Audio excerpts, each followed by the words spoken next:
off, but don't throw this away. No, it can give you hours of fun. Just stick 3 toothpicks into the pit thusly and place it with the little button down, that's the root, you know, into a bowl of water. You'll have a tree in no time. Now, the best way to get this meat out of here is to use this soup spoon, thusly. Simply dig your way gently around the outside. You can see I'm turning the avocado and the spoon, and the meat will pop right out, leaving you a lovely cup that you can use as a, well, nothing really. Now, straight down on the board, and you may cut it up however you like. Now we've gone and done it. We've pulled the pin on an edible hand grenade because at this very moment an enzyme called phenol oxidase is introducing another chemical inside the flesh, a valuable antioxidant in the phenol family, to oxygen. The oxidation of the phenols will result in a very rapid browning. Don't believe me? Take a look. Well, it doesn't really happen that fast, but hey, this is a half-hour show. Although many strange and unusual home cures have attempted to prevent this, if you really want to stop the browning, you only have 2 choices. Let's say you cranked up your immersion circulator to 40 degrees Celsius. That's about 104 Fahrenheit for you non-metric folks. And let's say you dropped in your avocados and left them for a couple of hours. That much heat wouldn't damage the texture or flavor, but it would shut down the enzymes that cause browning. Of course, if your immersion circulator is in the shop or you lend it to neighbors, you can always turn to chemical agents. Acids like vinegar can literally crack the crankshaft on the enzymatic engine that causes browning. But vinegar doesn't taste too good with avocados. And since they're tropical, it makes sense to use a tropical citrus. Either lemon, lime, or any combination thereof can do the trick. The problem, of course, is that avocado's flavor is rather mild, and you don't want to overwhelm it. So stick with about half a teaspoon of juice to every avocado's worth of flesh. It'll do the trick. It also helps to keep oxygen out of the party. So take a piece of plastic wrap if you're going to store this for even just a few minutes, and after tossing with acid, push the plastic wrap right down on top of the meat. Less oxygen, less oxidation.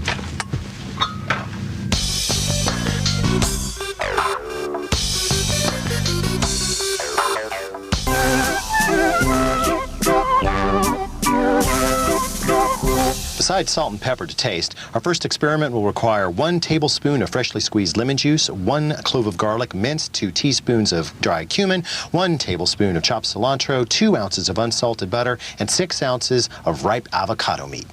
Now, you don't want to harvest the flesh from these until the very last moment, which would be now. Those go in last, clamp on our lid, and pulse to combine.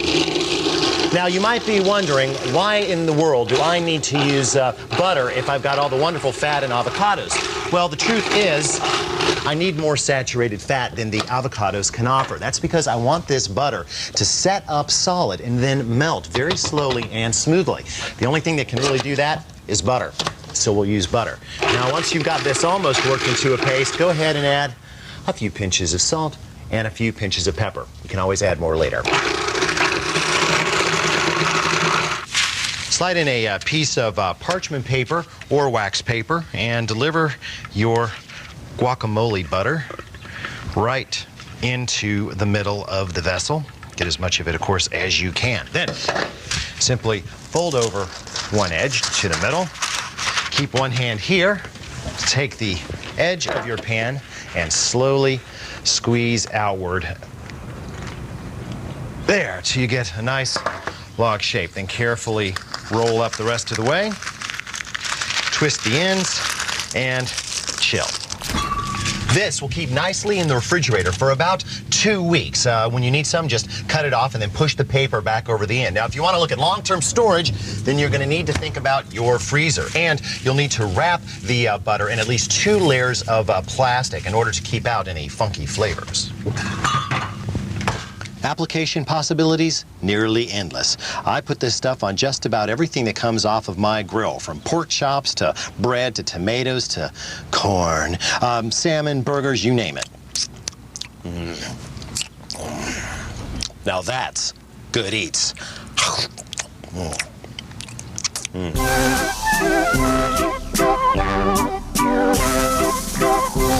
You like ice cream, don't you? Yes. Yeah, sure you do. I like avocados a lot. You want to buy? You know, in some parts of the world, they eat avocados for dessert. Yeah, they do. In Brazil, they chill them and they mash them up with sugar and milk and eat them like a milkshake.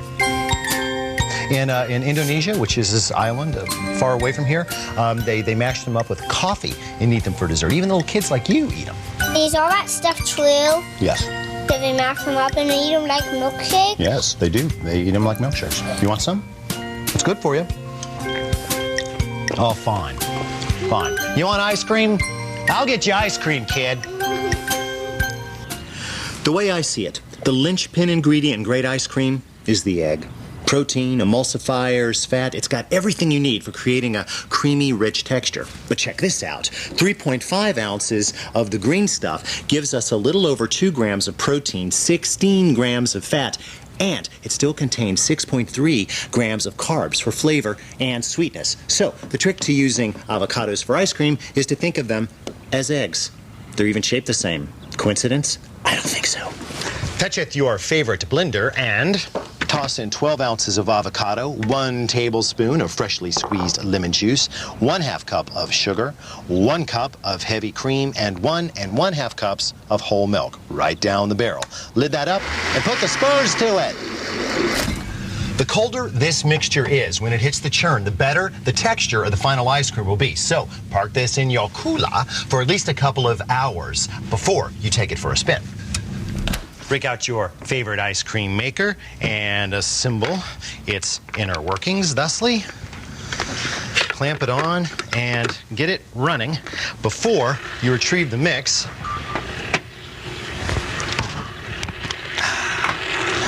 Pour it in. Now, trust me, this stuff tastes pretty good right now, but in 5 or 10 minutes, it will be even better. There. This has taken in about all the air that it will take, and all the crystals that are ever going to be formed in there are there, but it's still kind of soft. That's an excellent soft serve consistency, and tastes oddly like avocado, and yet that's a good thing.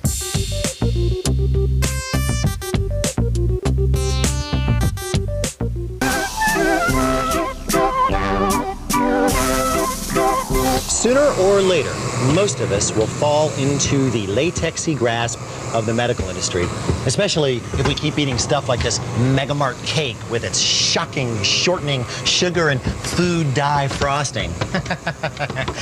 See what I mean? Now, what if you could replace this green goop with something that wouldn't dye your mouth green, wouldn't clog your arteries, and contain good stuff like magnesium, potassium, vitamin A, and a host of heart-healthy fatty acids? You know, something like avocado. Heck, you might win a Nobel Prize or 3, especially if the frosting tasted good. We will require the services of 8 ounces of avocado flesh. That's 2 medium to large avocados, and the juice of half a lemon. That's about 2 teaspoons. And of course, if we don't use this, this will turn brown as gravy before the day is over. Now, into your favorite mixer, these will go. I like to do the avocado first, and then the lemon on top. We will beat that for 2 to 3 minutes on medium speed until soft. In the meantime, sift 1 pound of confectioner's sugar. Now, when working with confectioner's sugar, you must accept that somebody's going to get dirty, and it's probably going to be you. But we can cut down on the mess. For instance, sift over a flexible working board, cutting board. Use a sifter that can easily stay down on the table, and turn it over and keep the bag on at all times to keep it from going airborne. Now, the key to working this much sugar into that much avocado is to go very, very slowly, or it'll all end up airborne. Now, as far as delivery goes, I just kind of fold up this board around the sugar just to be safe and make sure it doesn't go popping out of my hand. I got a couple of rubber bands on here. So, low speed, and be patient. When you get about half the sugar in, you can raise the speed just a bit.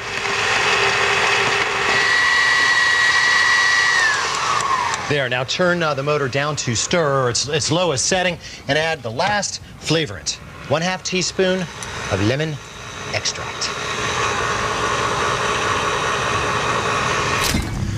At this point, you could use this stuff either to make yourself a Ghostbusters sequel, or you could stash it in the fridge for a couple of hours so that the fats can firm up. Then you could actually Frost a cake with it. What a concept. And it won't even turn your mouth green. You know, I think we've got a cake here that either Dr. Seuss or Dr. Spock would love. I find this frosting highly illogical. You know, I said Dr. Spock, the famous pediatrician, not Mr. Spock. Oh, well, then, live long and prosper. Peace.